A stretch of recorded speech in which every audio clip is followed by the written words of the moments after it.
गणानान्त्वा गणपतिगुं हवामहे प्रियानान्त्वा प्रियपतिगुं हवामहे निधीनान्त्वा निधिपतिगुं हवामहे पशो मम आहमजा निगर्भधम त्वमजा सिगर्भधम्मा। ओम गंगणपतये नमः। ज्योतिष के ऐसे योग की बात करने जा रहा हूं आपके समूह, जो बड़ा ही प्रीतिकर है, लेकिन कहां से शुरू करूं ये सोच ही रहा था।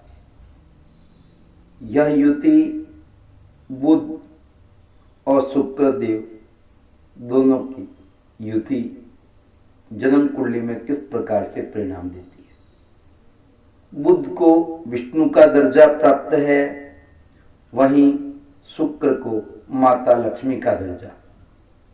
और जब विष्णु और लक्ष्मी का साथ होना बड़ा ही शुभ परिणाम देने वाला है।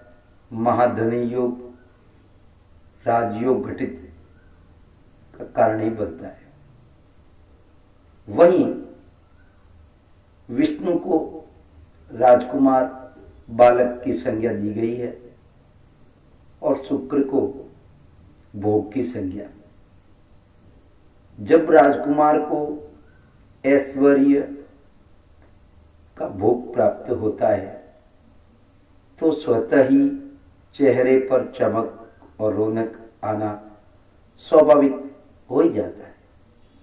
जब किसी को भी ऐश्वर्य पूर्णता से प्राप्त हो और सुव्यवस्थित तरीके से उसको भोगे तो स्वाभाविक है उसके चेहरे पर उसके चमक दमक आई जाती है, वो आनंदित हो ही जाता है, खिलना शुरू हो जाता है। और अगर सही तरीके से न भोगे तो चेहरे की चमक कम भी पड़ हो जाती है।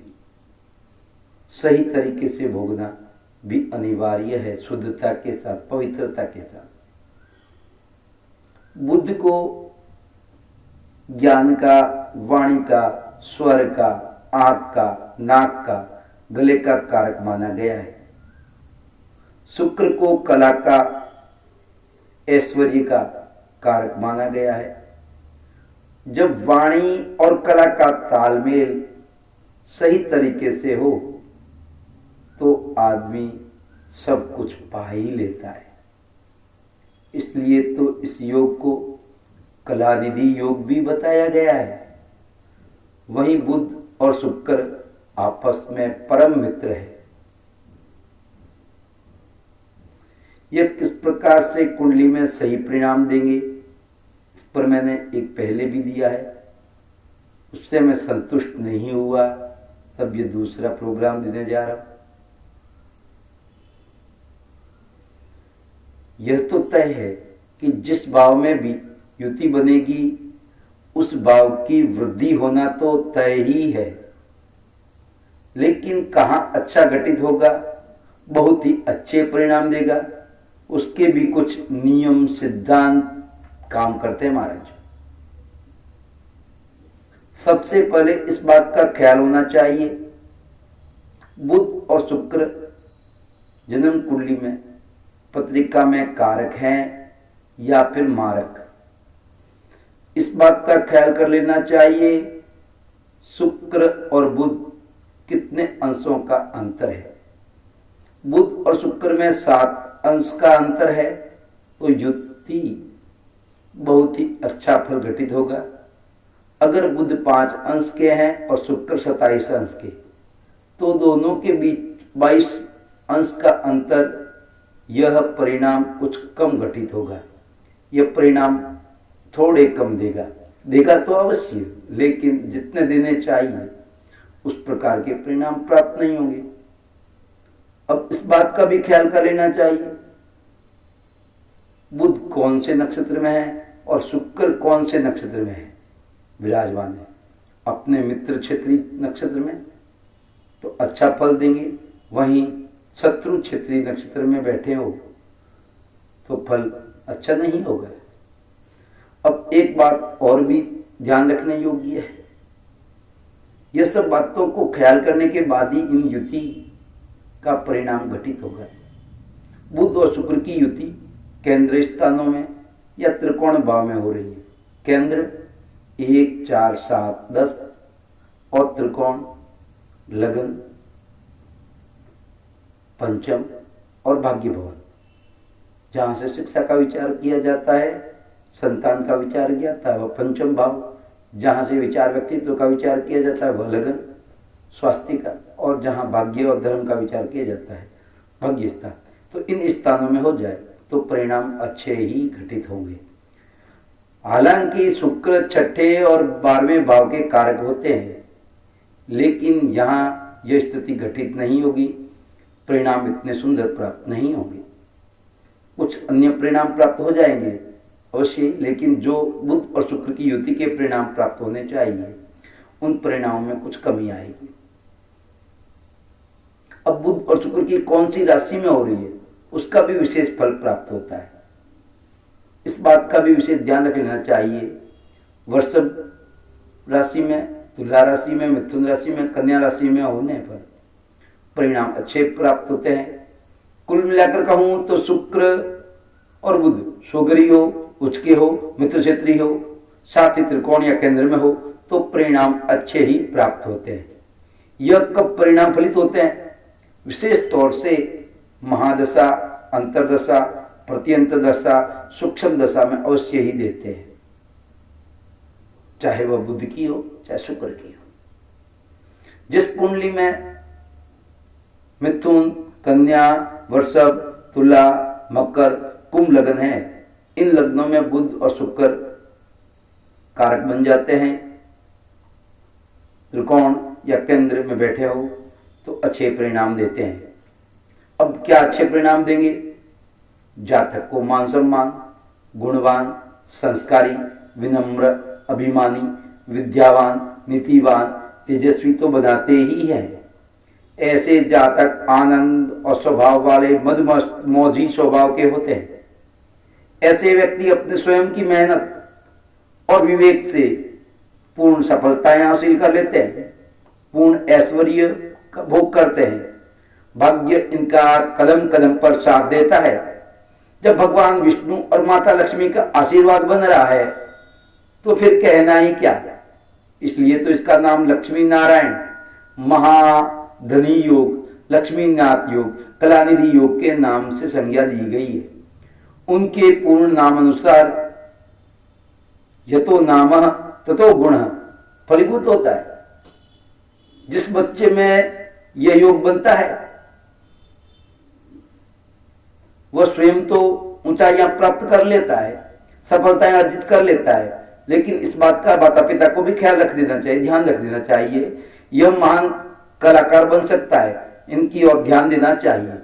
समाज में मान सम्मान, प्रतिष्ठा, धर्म, पद सब कुछ पा लेता है, लेकिन इस युति को माता पिता केयर करे तो वह अच्छी सफलताएं अर्जित कर लेता है, उनको रास्ता दिखाए।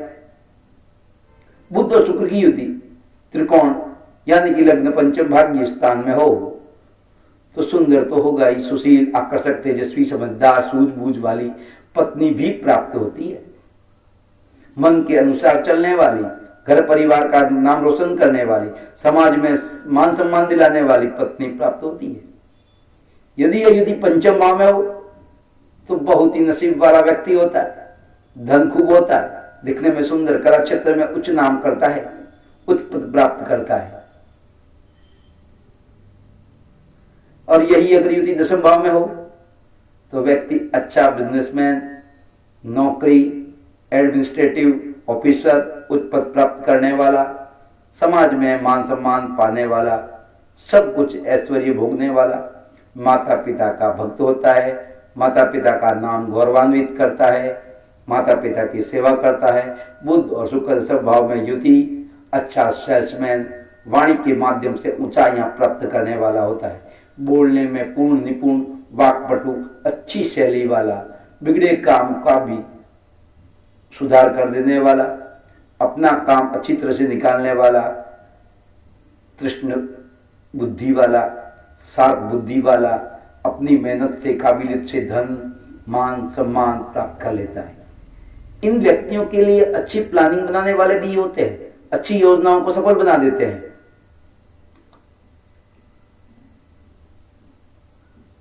यह सबसे अच्छा, सबसे पूर्ण घटित होने वाला योग। जब इन पर शुभ ग्रहों की दृष्टि पड़ जाए तो यह पूर्ण रूप से अच्छे फल घटित होते हैं इन पर।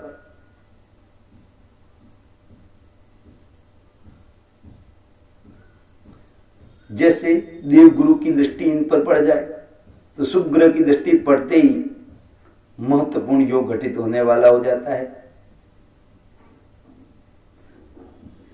चंद्रमा की पूर्ण दृष्टि पड़ जाए शुभ ग्रह की, शुक्ल पक्ष के अष्टमी से चंद्र पक्ष की अष्टमी तक का चंद्रमा हो और उनकी पूर्ण दृष्टि बुध और शुक्र पर, संपूर्ण ऐश्वर्य, महालक्ष्मीवान लक्ष्मी का पूर्ण आशीर्वाद, विष्णु भगवान का पूर्ण आशीर्वाद पूर्ण फलीभूत होता है। इनका आशीर्वाद प्राप्त करने के लिए बुध को बलवान करना अति आवश्यक हो जाता है। जब आप विष्णु को प्रसन्न कर गए तो लक्ष्मी तो स्वतः ही प्रसन्न हो ही जाएगी, वह तो स्वतः ही आ ही जाएगी। बुध को प्रसन्न करने के लिए मैंने शुरुआत में गणेश जी का मंत्र का उच्चारण किया था, ओम गणपते नमः, ओम गणानंतवा। तो गणेश जी की आराधना करेंगे, विष्णु भगवान की आराधना करेंगे, विष्णु के उपाय करेंगे, भगवान सत्यनारायण लक्ष्मी नारायण का पूजन करते रहेंगे तो यह फल शुभ फल घटित होगा। जब आप बुध को प्रसन्न करेंगे तो भगवान गणेश विष्णु तो प्रसन्न होंगे ही, वहीं आपके राहु और केतु भी कहीं परेशान कर रहे हैं तो वह भी प्रसन्न होकर के आपको अच्छे परिणाम प्राप्त होंगे।